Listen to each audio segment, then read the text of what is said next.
We're all set. Ito na nga. Diba? Scumordeno, of course, boss wine.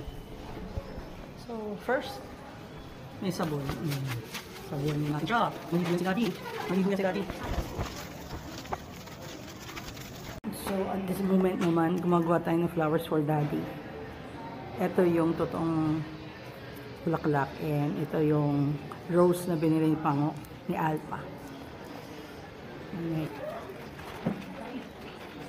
Tapos, meron din tayong anahaw plant. Ito. Anahaw leaves. Ayan. So, after natin gawin ito, na makita yung bugkos ng bulaklak, dali, meron akong dalang alambring manipis. Actually, nice, no? Actually, sa Dangwa din yan nabibili. Kung magwawalis ako mamaya.